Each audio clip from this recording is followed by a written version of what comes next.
Okay, we're gonna get started. We're gonna do a couple different things today, and I'm making a few changes to how we planned out the sequence. We're gonna cover input validation with .NET, which will not take all class, but you'll need to know how to use the .NET validators in order to finish your assignment for next week. So we'll do that, and then we'll start getting into data access. So originally, I had planned this out over several weeks, where I was going to kind of show you two different versions of data access, one using an older library called ADO.NET, and a second version using a newer library called the Entity Framework. I think we're going to skip over ADO.NET and jump straight into the Entity Framework. We probably won't get that far into it today, but what we should be able to do after we take our break is at least do an introduction to SQL Server, get a small database set up on Azure, play around with the interface a little bit, and then we'll see how much time we have. We may not really get to do much coding at all with Entity Framework today. We may just kind of do an introduction, and then we'll pick it up next week. So let's open up Visual Studio. We'll just get right into it.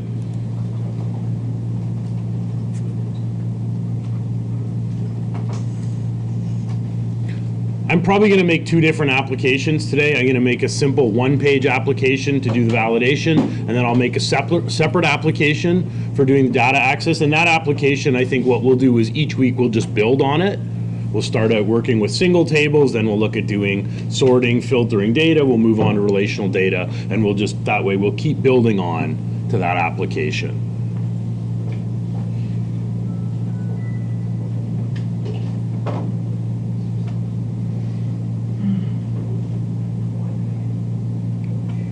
So once you get loaded up, you can make a new application. I'll call it maybe Lesson 4 Validation.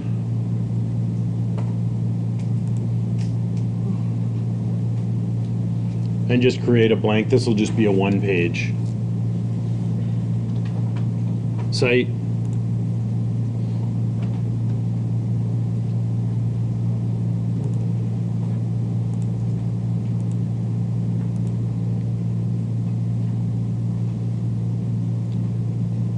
So I'll make a new project. I'll call it Lesson 4 Wednesday Validation.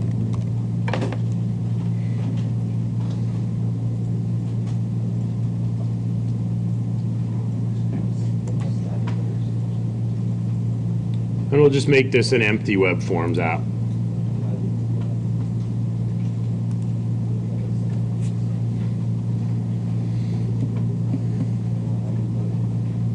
The other thing I'm going to attempt to do over the next few weeks, and we'll see. Sorry, Ben, question? Sorry, did you make it empty or web form? Empty. Empty. But click the checkbox for that. Yeah, but that's right. Choose the web forms checkbox at the bottom.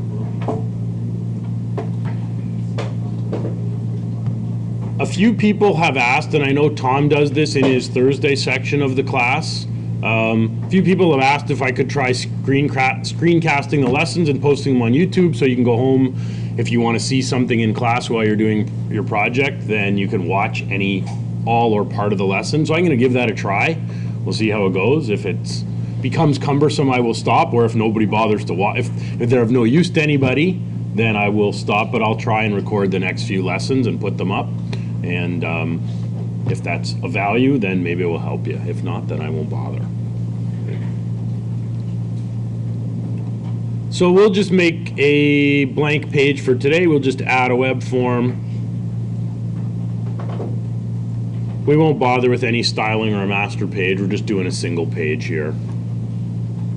So I'll create a web form. I'll call it default.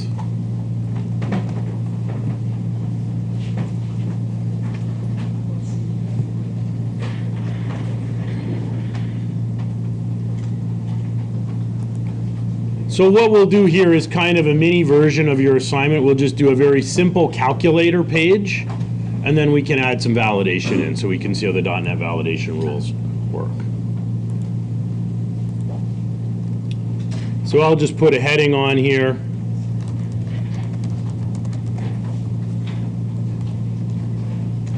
We'll create a really simple tip calculator. So our tip calculator is going to be not terribly complicated. We'll give the user a text box to enter in the amount of their bill. We'll give them a drop-down list to choose a tip percentage, and then we'll want to let them calculate how much is the tip and how much is the total. And afterwards, what I suggest you could do, we could add some Bootstrap styling to this. You could post this on Azure. It should be mobile friendly. Then you have your own tip calculator. You don't need to pull out the calculator on your phone anymore. When you're out for dinner with your friends, you can say, hey, we built this in class. I'll just pull up my calculator. We'll try it out. Say you built it yourself? Yep, say we built it ourselves. So if we're going to do that, maybe at the end we will add Bootstrap into it so you can theme it a little bit. Okay, we'll just start with the basics.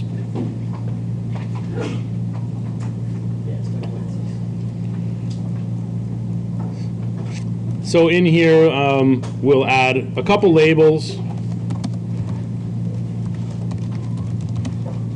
We'll create a label. Give it the text of amount, and we'll put in an ASP text box with an ID of txt amount. And we'll set our run at server attribute. So here's where the user will enter how much the bill is before the tip.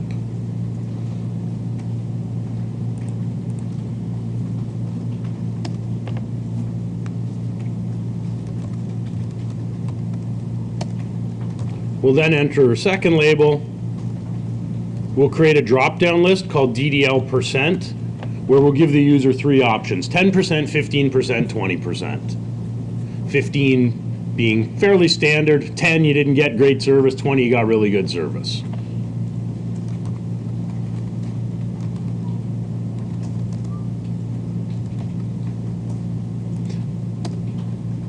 So we'll just hard code in those options into our drop-down list. So I'll create an ASP drop-down list, give it an ID of DDL%.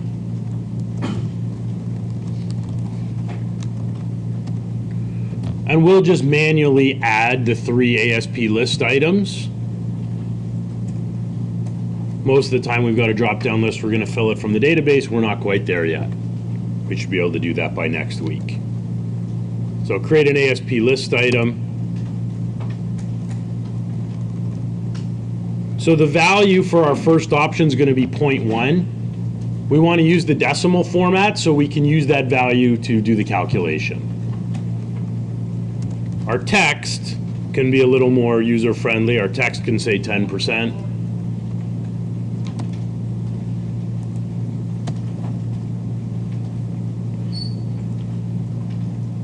Now notice my HTML is a little bit all over the place.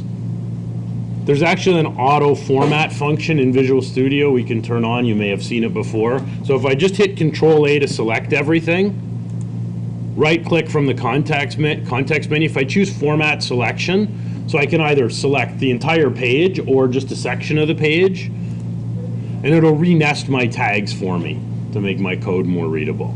I think it's Control K and V at the same time to do that as well. That's like, I think it's Control K and then Control V. No, Yes. same. Yes, Control K and then Control F. That's what it is. We'll do it. Yeah, that's the other neat thing is most of the context menus in Visual Studio, they also will show you the keyboard shortcuts. If you're a keyboard kind of user, you tend to use that more than the menu selections. They'll give you that. One of the other things I probably didn't show you, which you may or may not know, so if I start typing ASP, to complete the tag, I don't have to select, I can select that option with my mouse, I can hit enter, or if I just hit the tab key, the currently selected option just gets, the code gets completed. Yeah, enter will do it, clicking the option with the mouse, or hitting tab. All three of them will do the autocomplete. So you should never have to type the full words. You should only have to type enough characters to get the tag you want. So in this case, our value is 0.15.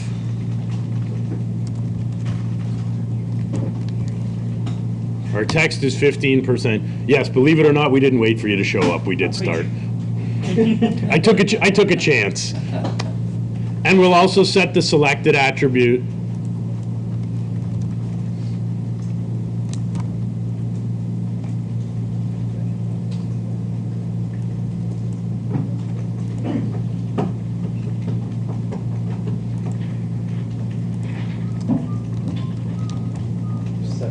that's not true because it's always going to be there. That's going to be the default. So when the page first loads, if the user doesn't choose, it'll automatically default to 15%.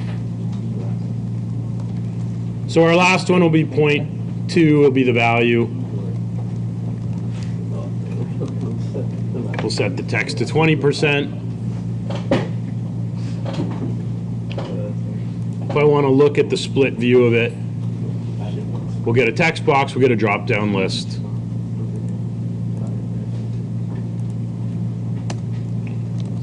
So now we just need to add on a button. We'll give it an ID of btn calculate. Set our run at server attribute.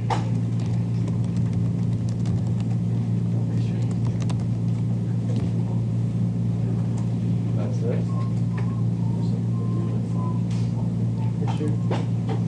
So that'll give us a button.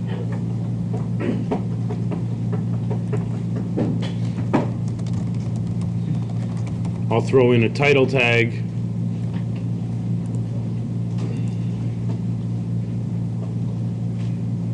And we can just start without debugging just to get this launched in the browser, get IIS running locally. We'll get our random port. So we're defaulting to 15%. Right now our calculate button doesn't do anything. So we're going to have to wire up an event. And then we're also going to have to add a couple controls for displaying the outputs of the calculation. Not only want to calculate the values, but we need to display them back to the user.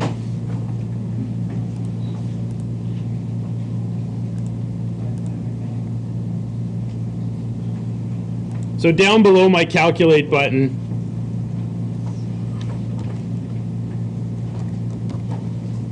I'll put in a smaller heading.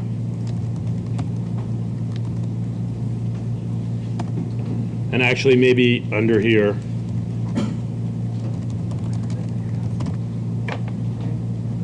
I'll put in a couple small headings, one for the input section, one for the output section.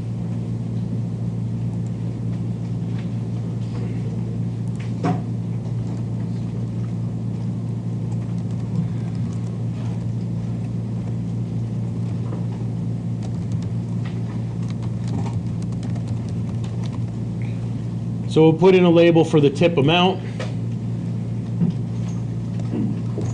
And then beside it, we can use an ASP label control for displaying the result of our calculation. So we'll call it LBL tip. And we'll give it run at equal server. So the first value that we calculate, we can output into that label. Which I probably want to wrap that in a div, its own div tag.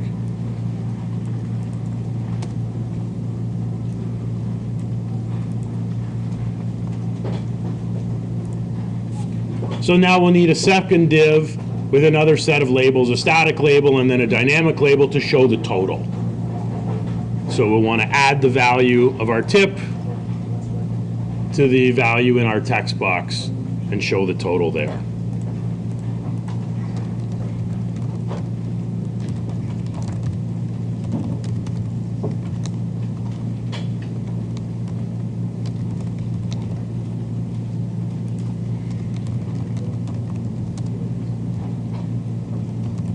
So I'll call the last one LBL total.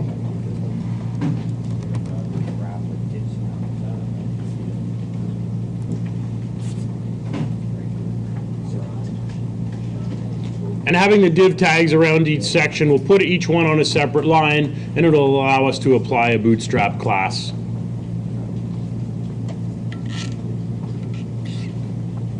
So our page looks a little better.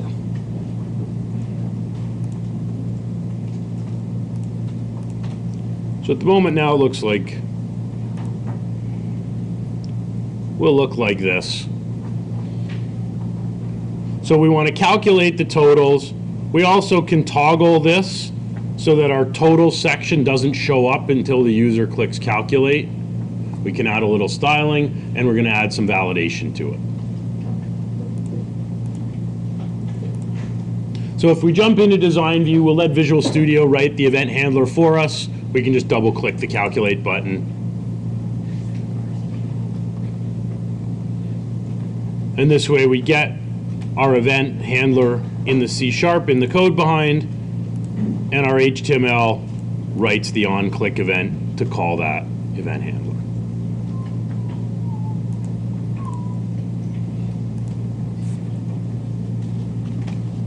So I think we need 4 lines of code here. What should we do first? So you're going to be multiplying based on the selection for the percentage, tip percentage? Okay, so let's calculate the tip.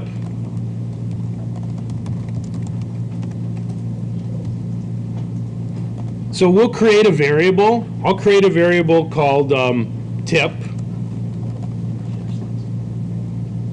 Now remember, ASP.NET is strongly typed, which means anytime we use a variable, we're going to have to give it a data type. What data type should we use for tip? We could use double or float. There's another common one in the Microsoft world. Single. The one we'll typically use for currency is decimal. Oh, yeah, it is. So we'll create a variable. So the data type is declared first. It's the data type and then the name of our variable. So Sam, you suggested how we would calculate it. So, this is just the tip dollar value or the percentage? Yeah, so well, the percentage is coming from the drop down. So we need to calculate the dollar amount. Dollar amount, that's going to be, isn't that in the box? Well, the box is going to be the subtotal before the tip. Okay. So let's go back to our form. Tip? How are we going to get? We're multiplying it by the tip percentage. Right, okay.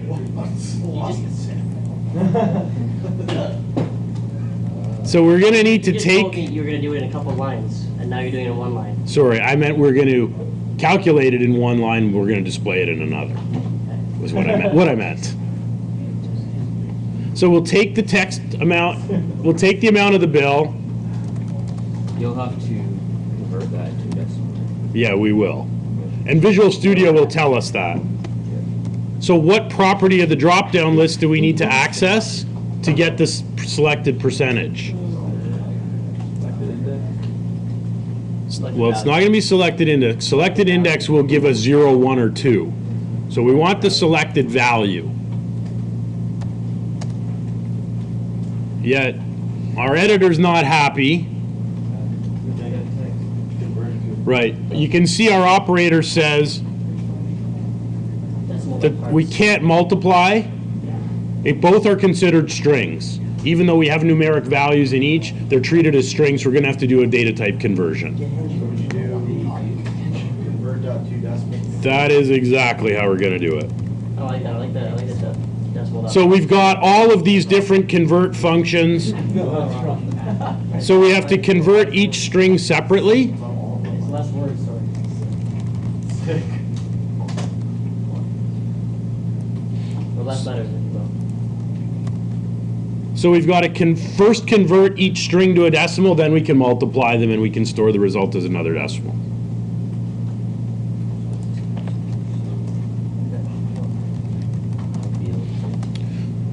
So now what do we do with that tip? How do we get it back, send it back to the user interface? We have to set LBL tip.text. So we'll set LBL tip.text equal to tip.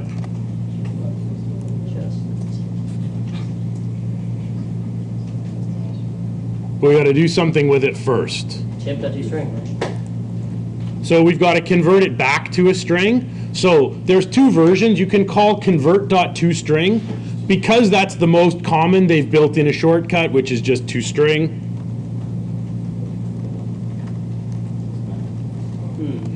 Now toString also has 4 overloads. So not only do we want to convert it back, but we can provide a format. So we can provide a shortcode that will actually format it as currency. So in here, if we just provide C as the format, that's an optional parameter. Without that parameter, we're just going to get the raw number put in the label. If we add that C in quotes, that's our currency format. That'll format it as currency for us.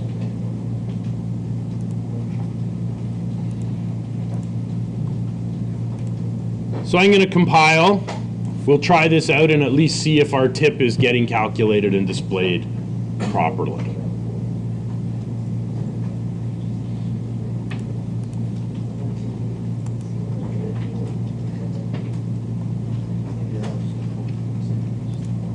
So I can run through a few different scenarios, make sure that all of my percentages are working.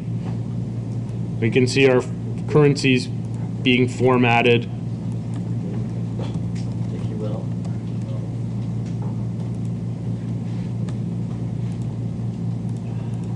It'll round to 2 decimals for us. If I take out, I'll just show you the difference. If I take out the currency formatting, we can see the difference in our result. So here I get 1249. I'm going to get it that way without that currency format.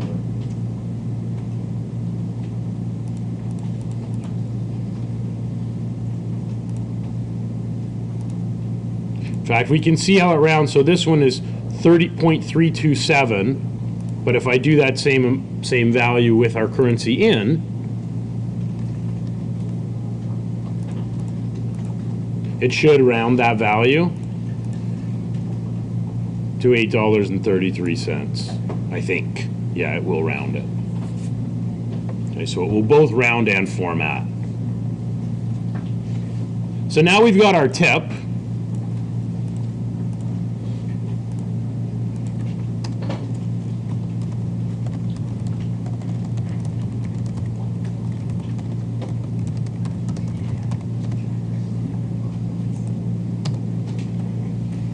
So now we've got to calculate and display the total. Basically the same thing again. Adding the total, or adding the tip and the You got it. So we'll again convert. Now, if you don't want to have to convert this twice, we could stick that in. We could stick the amount in a variable, a decimal variable once, and then just use that variable. You could add one to it, I think. Sorry? I think if you wanted to get the total right out of the tip, I think you can add one to that formula. Not sure exactly. At one point.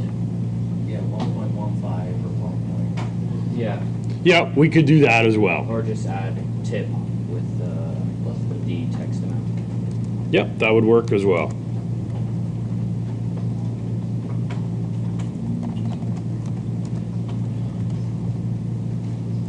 So our tip's already a decimal. Now we can just display that in our total label.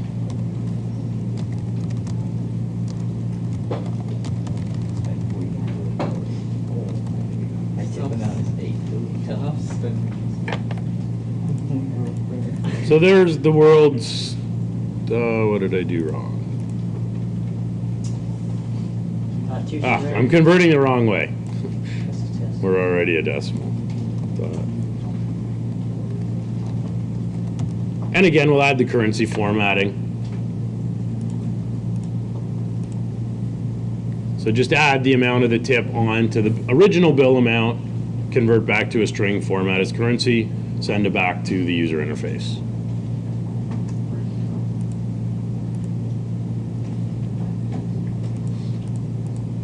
So we've just built the world's simplest tip calculator. Now, very, very breakable. How can we break it? Enter some letters. All right, that'd be one. Put a negative number in there. They always. Okay, yellow error screen of death. So this is something we're going to have to validate for, right? We also probably don't want to allow this. There you go, see? It works, just doesn't make any, the data doesn't make any sense. You gotta take $6 from there. It does the service is bad. That they should be paying you. Could do that. Okay, so let's have a look at what validation controls ASP.NET gives us, and then we can add a little bit of formatting to this when we're done. Now we don't need to do we don't use the validators quite as much now as before we had HTML5 validation. Basically the way that the .NET validators work is we can drag and drop controls from the toolbox onto our page, and the Visual Studio compiler will render all of that as JavaScript. So we don't have to write the JavaScript ourselves. .NET will write all the JavaScript for us. So obviously we want to be able to check, we want to be able to make fields required. We want to be able to control the type of data that might be in them. Right? We want to make sure we're getting a numeric value. And not only that this value is numeric, but that the value is greater than 0. You'll have to do both of those on your assignment. What other kinds of validation checks might we want to do? Maybe not here, but on any kind of input form. We want to check for nulls, we want to check data types. For injection, SQL code. Yep, that would be one thing we want to check. Overflow? Numbers too big? Yep, we could do that. So not only do we want a minimum, we might want a maximum. When you sign up on a registration page, what kinds of validations are happening? Yeah, there could be something like anti-spam. What other kinds of validations typically would happen on a registration form? Yeah, okay, what in particular would have to be similar, not only similar, but the same? Say it again. Passwords. Yeah, okay, that's what I thought you meant. You may have meant I think you meant something else. Email validation as well? So yeah, formatting, so email, postal codes, phone number formats. We'll want to check that both the passwords match or that they match a regular expression. So .NET basically allows us to do almost all of these things. Yeah? And one of the things, this stuff is checked server side, right? Actually, it's not. We put the controls on server side, but at runtime, .NET renders it all in JavaScript. Right, but is it none of this verification is done on the server then? Right, it's all done in the client. So then that's sort of an issue. Not always. You can check stuff on the server too. But if someone's trying to hack the system, you have the client side for verification. Well, there's things you can do on the server as well. If you're thinking about things like SQL injection, there's things you can do, for example, using stored procedures to access your database rather than inline SQL is another way of protecting against that. Very well. So let's look at some of the validators that are here. If your toolbox isn't here, if you have the toolbox on the left, you can open it up. If it's not there, you can enable it just from the View menu by clicking View and Toolbox. So we're going to use several of the validators. I'm going to close up the standard section and scroll down to validation. So we've got compare validators. So these would be, for example, for comparing two controls. Now we might compare that they're equal, say a password and confirm password. We might also check that two boxes are not equal. So for example, let's say we have a start date and an end date. We obviously want to make sure somebody doesn't enter a start date that's after the end date. So we can use a compare validator to check that one is greater than or equal to the other. Custom validation would be if the built-in validators don't do what you need, you can in effect make your own. A range validator is basically where we can supply a low and a high. Regular expressions are built in, so things like postal codes, email addresses, phone numbers, or you can supply your own regular expression, as well as the one we'll use the most is a required field validator. Now the one limit on these is it's one validator per control. So if I have 10 fields and they're all required, I can't use a single required field validator. I need to drag 10 of them on and apply each one to an individual field. There's also a validation summary. So we can use this. We basically have two choices. We can either put individual validators on and each one would show their own error message, or we can collect all the errors and put a validation summary either at the top, side, anywhere on our page, and we could use that to display any errors that were added to the error collection. So we've got quite a bit of flexibility with formatting. Are we ever gonna learn regular expression? It wasn't really on my list. Okay, I'm just curious. And to be honest with you, is it useful? Yeah, it's useful to write them, but it's so easy to find them now, and they're built into so many frameworks that, you know, needing to know the ins and outs. I'm sure there are people who would disagree with me. People who needing to know the ins and outs, to me, I think our time is better served learning something else. I'm just curious. I mean, from my own personal standpoint, I got this far and I couldn't probably write a single regular expression for you. And they're paying me to teach you guys, so that I don't know. You could look at that either way. You could look at that as a good thing or a bad thing. But some regular expression we can't write for visa and that visa and MasterCard regular expression you can't write. You can probably write the expression, for example, for formatting that. I think you should be able to write that. Because every, for example, Visa card has a certain algorithm. The first 4 numbers are always represent the bank, right? If 2 of us have a Visa card from the same bank, the first 4 numbers are going to be the same. So there is actually an algorithm. I've never tried, but I think you probably could find that expression. Also, the first number will tell you if it's Visa, MasterCard, or American Express. Yeah, the first number, and then the first 4 tell you what institution has issued the card, for example. So let's put a couple of these on. The first thing we'll want, let's put a required field validator beside our TXT amount. I'm going to put it on the next line. And there are a bunch of properties here we'll want to set. So by default, when I drag one on, it gives it an ID.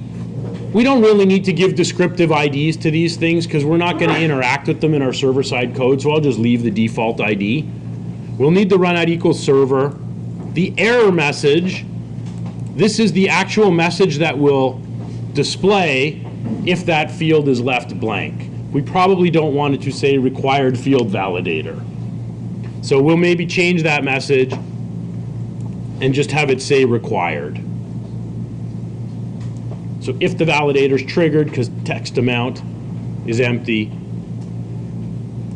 the message will say required. We need to set up some other properties. At minimum, we need to set up this one. The control to validate is which control is this validator checking. So in this case, it's going to check TXT amount. So this is kind of the minimum of what we need to set up.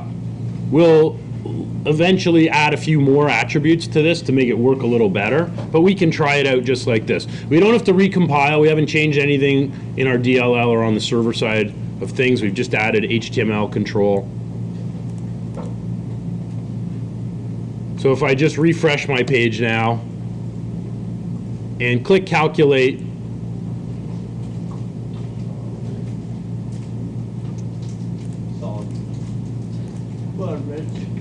okay. Maybe I do need to build. Let's try that with a build. I have a feeling I do. Nice.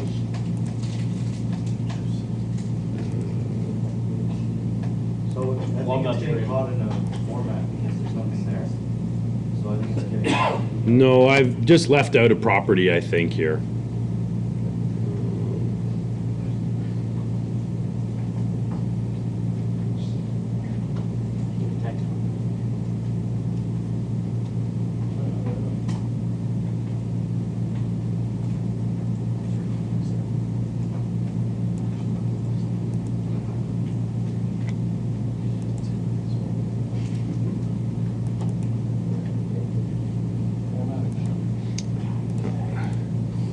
Oh, right, here's the error. We have to just add basically the default in version 4.5. Before the validation, in versions 4 and earlier, they used to be written in just vanilla JavaScript. From version 4.5 on, they use jQuery to do the validation. We haven't added jQuery to the project, so it can't run the validation. So it's saying we basically need a mapping in web.config. Wow, jQuery's doing that. Microsoft using it for their enterprise software suite. So what we need to do, we need to open up our web.config file.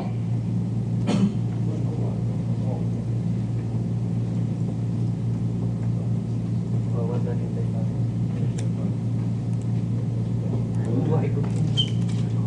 So in my web.config, this has to go inside the configuration section, but outside of the system.web, what we're going to add is an app settings tag. App settings basically are any custom settings we want to put into the application that are visible application-wide. So for example, we want to set a file path for all uploads, that any page can read that path out of the web.config. So this is app settings is just key value pairs. So we need to set this validation settings unobtrusive validation mode. We need to set that in order for it to work. I think this should fix our problem. Unobtrusive validation. Yeah, this is what my yellow error screen of death is telling me. Unobtrusive validation mode either requires script mapping or we can turn that off. Sure. Is there any way to add that by default when you start a new project?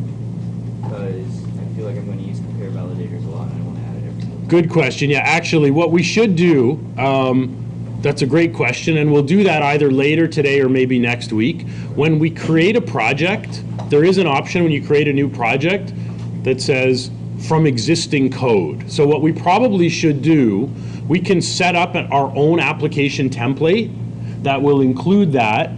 We can also include things like jQuery and Bootstrap in our own template and maybe a master page, so we don't have to build that stuff every week, and we can be working from that template each week rather than going with the full .NET Web Forms 40 megabyte template. They give us that, and they give us, a complete blank canvas. It would be better if we could set up our own template that will just have the features we need, and then we can, every week, we'll pick that and select from that template. I think that's a good idea that we can do.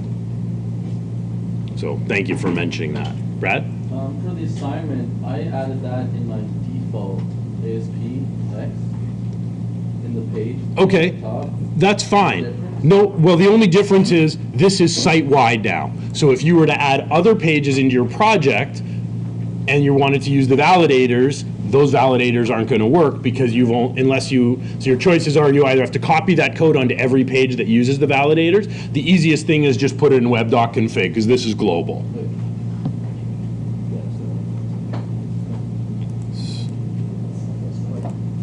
Okay, so we'll try again. So now, so I leave it blank and I get that required. Where did you get that string validation setting? You get the config file. Sorry, where is this? Yeah. This is a built-in setting that the validation controls are using. I didn't create this name.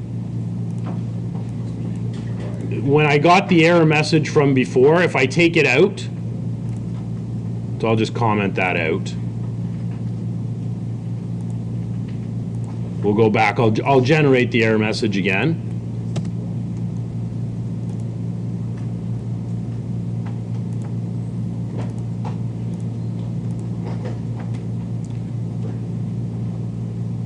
So it's this unobtrusive validation mode.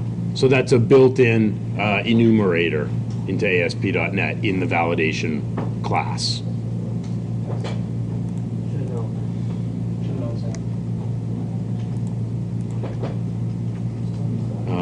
In fact, I can search for it here. Let's see if I can find it.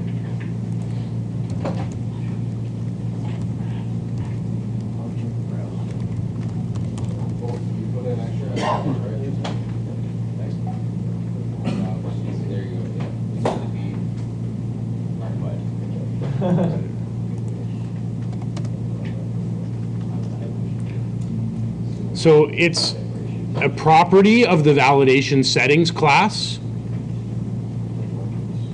So it sets how it's using JavaScript for the validation.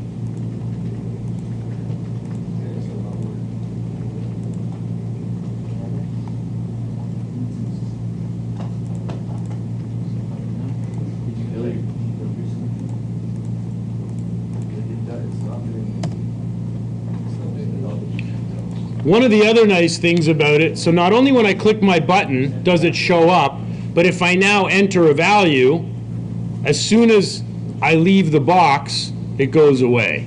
So as the user's filling out the form, it's showing them. Is that using Ajax or JavaScript? It's all JavaScript. So let's look at the page. It must be doing like the on change or. We can actually see the JavaScript. So right here, here's the script that gets rendered. Yeah. Here's the page validator, so it puts them in an array, and then it goes through and it converts all of those properties we set into JavaScript. And then when the page is submitted, it checks, it runs through the validation first and sees whether any of the validations are triggered. So all of this is written by the .NET compiler.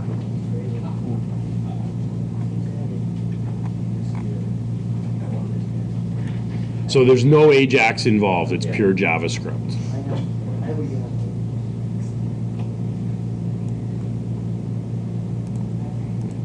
So we've checked for a required field, however, we solved one of our three problems. We still have this. So that's going to be an issue. And we still have this problem. So the required field validator can really only tell us whether there's a value, yes or no. Is there no way to just add like a HTML required tag attribute? Yeah, we could do that. Let's try that. We could do that. So it's an option. We can add required, in which case we don't need that.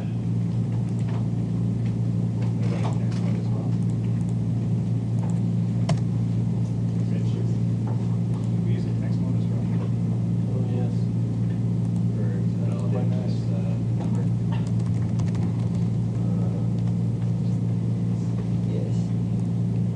So we can use a number as well. Okay. So these are newer options now that we have HTML5. The validators have been around much longer than HTML5. The validator has been around since the version 1 of .NET, so 2002. You do still, believe it or not, you still have to be careful with HTML5 validation. There are still users who are stuck, particularly if they're working in big institutions, still users who are often stuck with old browsers. Okay? For example, companies like big financial institutions or government, they'll have offices all across the country or across the world. And I used to do work for a bank, and basically one of my clients who's stuck with, even last year, was stuck with Internet Explorer 8. The machines are completely locked down by IT, and the individual users have no ability to upgrade or install other software. So they weren't going to get an upgrade until every machine in the company was going to get one. Yeah, my office was IE6. Yeah. Still. Yeah. I was using Mozilla Firefox. And they're like, you were not using a standard browser. Please upgrade to Internet Explorer 6. Yeah, so it happens more than you think. So the HTML5 validators are great, but we're not quite there yet where we have universal adoption of them. So if you only rely on HTML5 for your validation, people may get around it.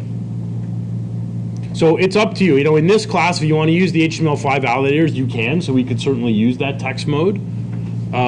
But I at least want to show you today I'm going to validate everything with the .NET validator so you can see how they work. And then you can kind of decide what you want to implement. Can you just use both? Yeah, you could also use both, right? Here, when I use the validator and the HTML5 required attribute, both work. Okay, so you can put just So I've added required here, and my validator still fires. So you can do both. just the word required. Yep. Pretty nice. So I'm going to leave out the text mode, Tyler, for now, because I want to show you the .NET validators. So after our required validator, I'll go back to the toolbox. I'm also going to grab a range validator. The range validator will do both the data type checking to make sure that it's a number. It will also let us set a minimum and maximum. So we're going to have to set up a whole bunch of controls, a whole bunch of properties of the range validator. So the first one would be what the error message should say. So if they enter text or they enter a negative number, we can customize what that error should be. So maybe we just want to say,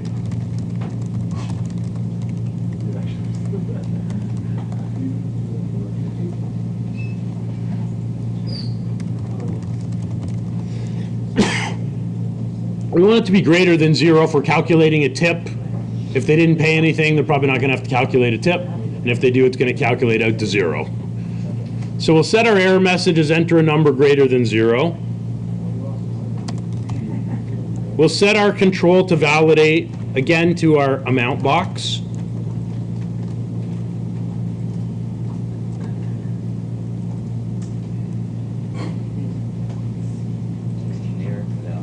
We also want to set the type attribute. So we can do data type validation, basically currency, date, double, integer, or string. In this case, we could use either currency or double. Really doesn't matter. I'm going to use double.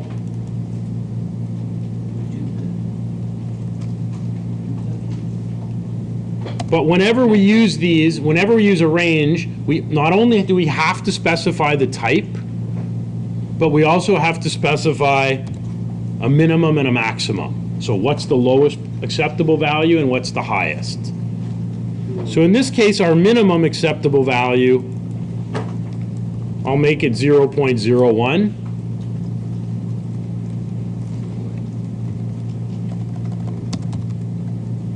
And the maximum, Ben, you suggested we might want to check for maximums earlier, so I'll let you set the maximum.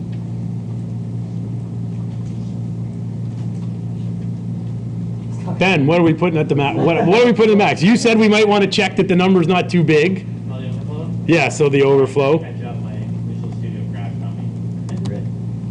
It's too expensive class. Yeah, that's So what do you want to set the overflow to? Let's go 100. 100? no, more than 100 mil. I said 200, you're gonna have a big bar tab Well, it's too. percentage. Would be. No, this is the amount. This is the amount of the bill. So how high could the bill be? How much do you want to spend? $75,000. What if you go to the Well, if somebody really wealthy comes in and wants to use your tip calculator, Go 1,000. all right, let's go with You should 1,000. do like 10% royalties. Okay. Spend $1,000. So let's try this out. Said? Like I said, is there a way to just set like a maximum value, so like there's just no ceiling on it, it can go to whatever? Unfortunately, no. So you basically want to set something arbitrarily high, much, much higher than any reasonable user of the application. You know, like if that's a quantity box, you know, you set the quantity at 9999999, probably nobody's going to be ordering that many of your product. So let's go back, let's try it again. So now if I put in text, it checks. If I put in 0, still there. If I enter 5,000, 50,000, and as soon as I put that into an acceptable range, leave the box, error goes away. And so long as that one of those errors is showing, my submit is disabled. So I can't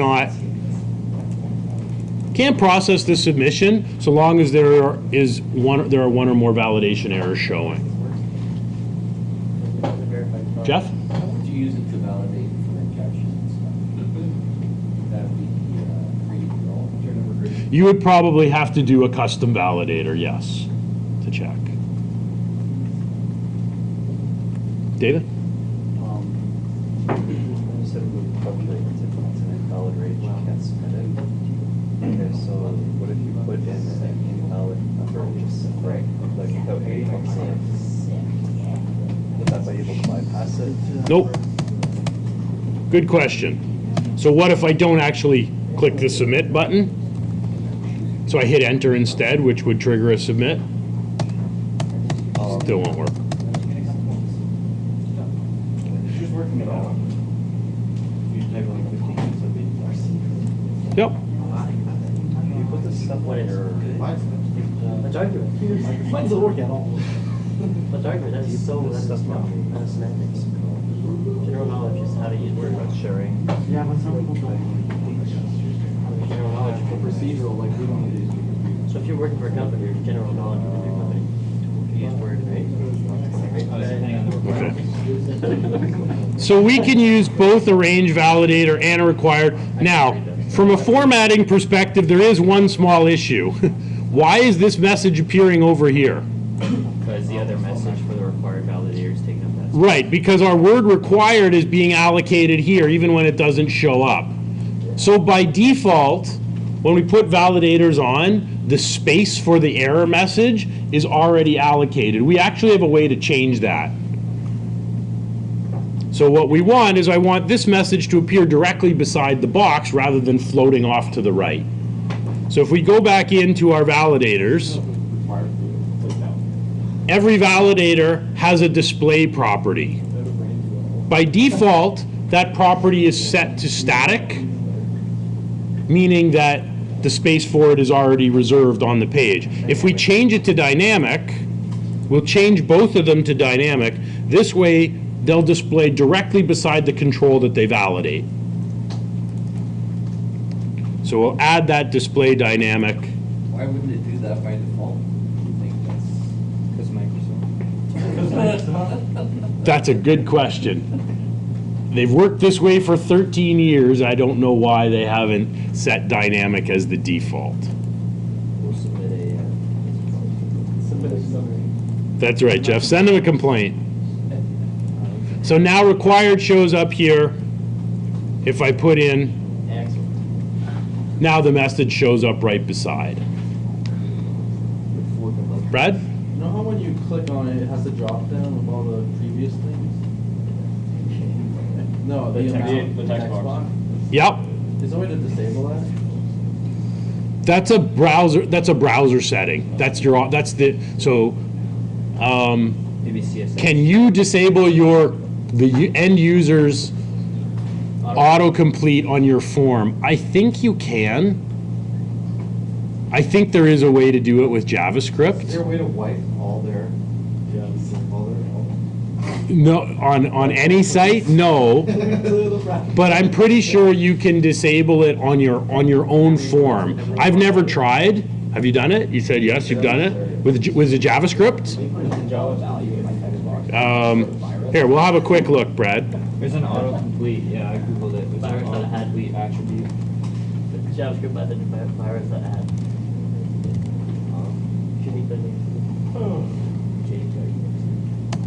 So how to do it with HTML?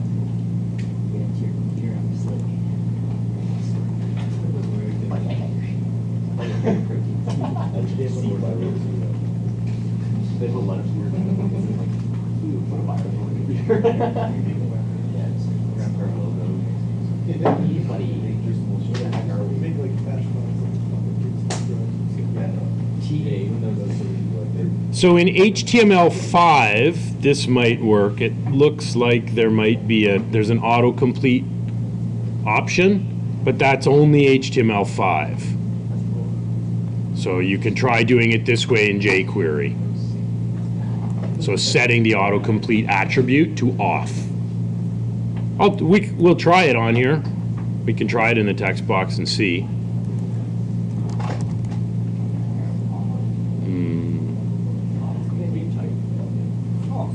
So that's that's giving us formatting. Disabled, there's a disabled there. So this is a .NET property of it because it's an ASP text box. We'll try it and see. Yep. Now let's see how that renders in the browser. Yeah, so it just renders as autocomplete equals off. So again, in an HTML5 browser, that'll work. In IE6, it's not gonna work. Do you really care about IE6? 8% people still use Yeah, it. you know who those 8% of people are? A lot of people. People I don't want using I IE. use IE10 people. People who shouldn't even be on. What about IE6? Okay. IE users. So for your assignment, you're basically going to want to use required field validators. You're going to need to use a compare validator, because one of the rules is the points for and points against in the same game can't be equal. So you can use a compare validator to check those. And you can use range validators to make sure that all of the values are 0 or higher and that they're numeric. So we should do it this way as opposed to writing it in C# without.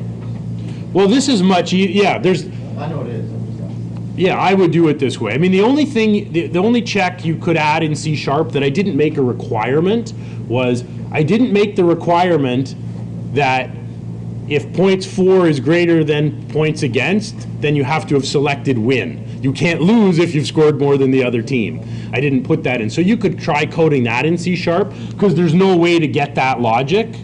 The validators basically work with one control, unless you're just comparing. If you want to say that we have to set this value with this condition, you would need C# for that.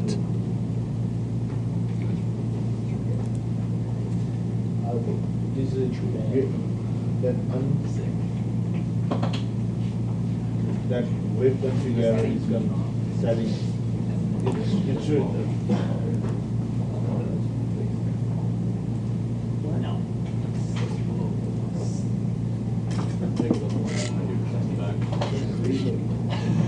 Yeah, adding that key should fix the error. So our calculator is almost, it pretty much is functional now. It does everything we want it to do. We're forcing the users to give us good input for calculating, displaying the results. Let's add just a little bit of formatting to it.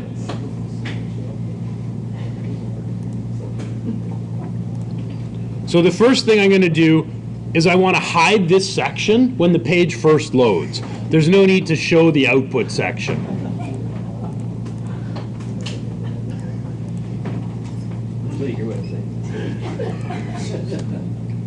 So underneath the button, I'm going to add an ASP panel tag that we used last week. It'll just generate a div at runtime.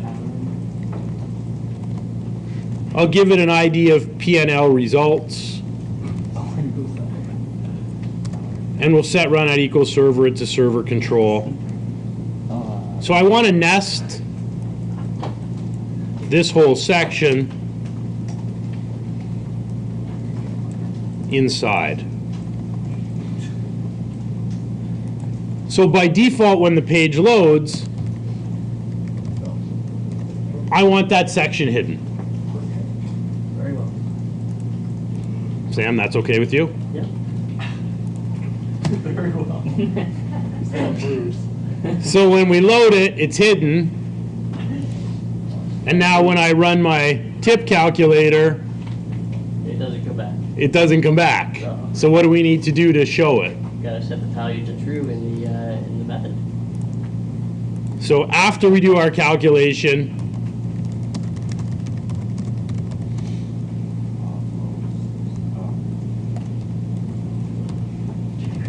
we'll set the visible property to true.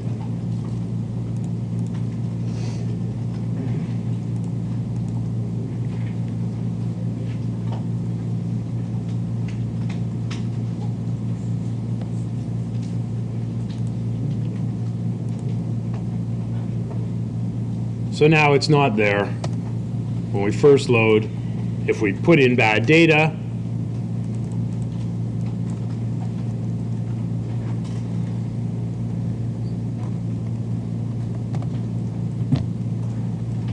shows up for us.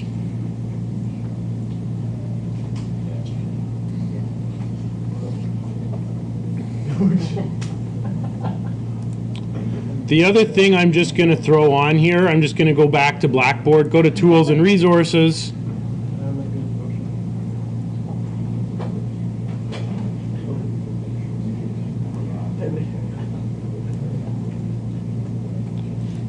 I'm just going to grab the two Bootstrap CSS links and put them in the header.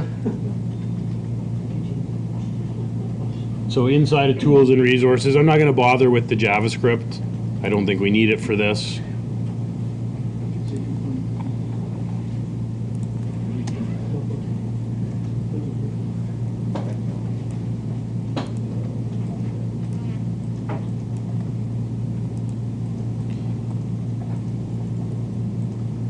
So we can add a few classes around this. So I'm going to put the whole thing in a container div. I'll drag that all the way down to the very bottom.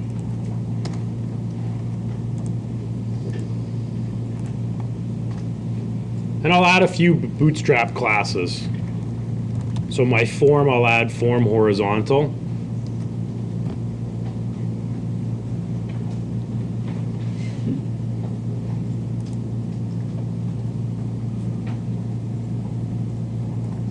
And in the div that holds my text box, and the div that holds the drop-down, I'll give those a class of form group.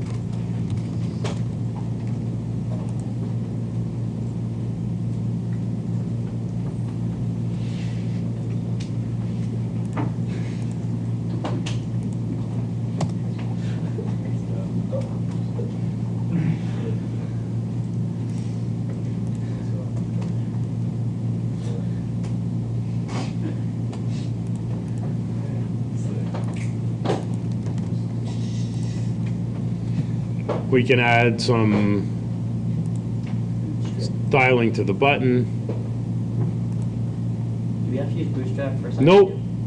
You don't. You can do your own CSS, or you could use some other framework. I'll use primary as a class. Make my buttons blue. So I'll give that a CSS class of BTN primary. And you're using the CSS class attribute for ASP.NET? Yes. And that's because it's dynamic, or? Because it can't have the same attribute name as an HTML. It gets rendered as an HTML class attribute, but because the HTML attribute's called class, there has to be a server-side equivalent. Just run at equals server. Because we've got run at equals server. So for an image, a regular HTML image, we have an SRC attribute. An ASP image has an image URL attribute. It'll render as SRC at runtime, but they can't have the same names. Very well. I'm also going to use one of the error classes for our error messages. I approve. Thank you. Glad you approved this message. Sam approved this message. Where do I want to go here? To the theme.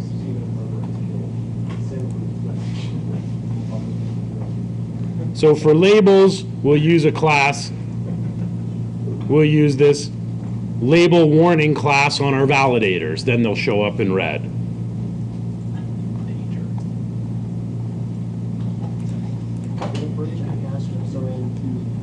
So I'll add one more property of each validator. I'll add the CSS class, label danger for each one.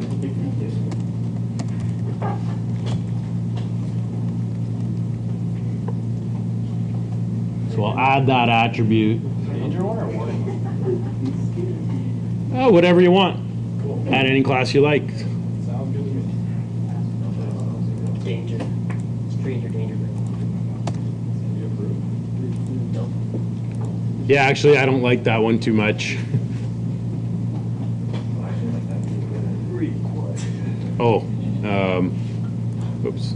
I think if I use label danger, that'll make the font white. We'll try that. Label space label danger. Maybe that'll be better. Yeah, that's better.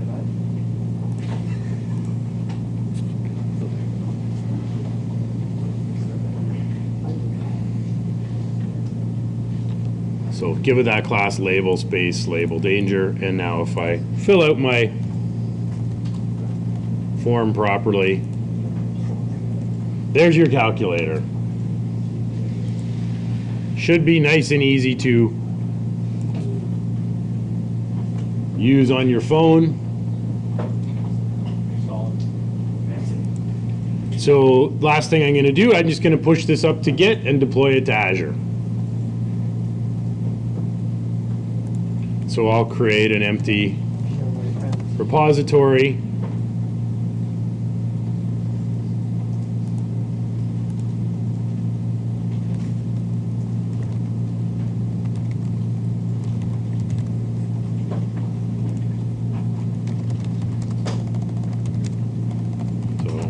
Put in a description.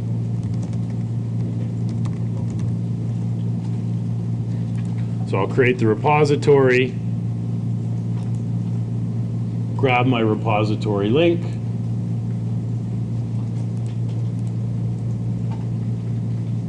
go back to Visual Studio,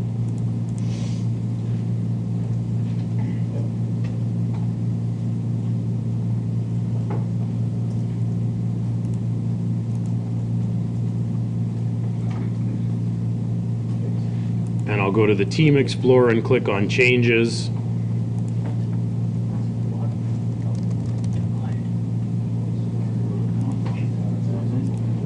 So I'm going to commit and push and paste in my repository name.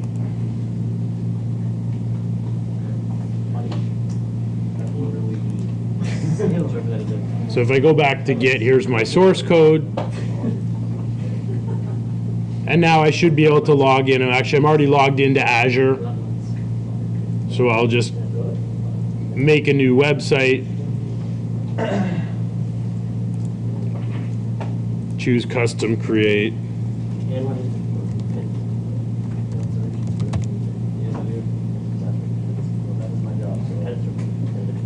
I'll give a subdomain to my site and publish it from source control. I'll connect to Git.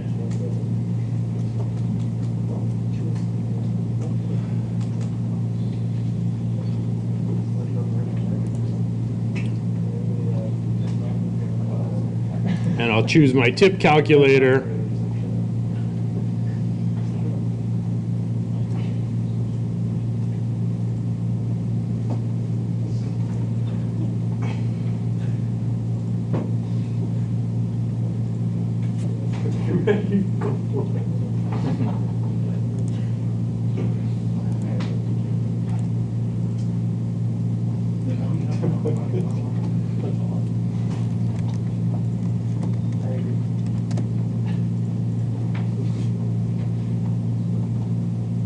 That's interesting.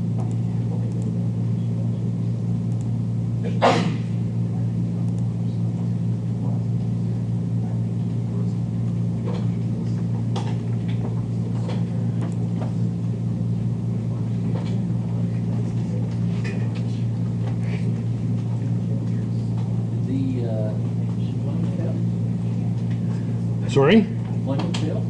It said it's deployed, so I'm not sure. Are you getting a server here? There, just took a minute.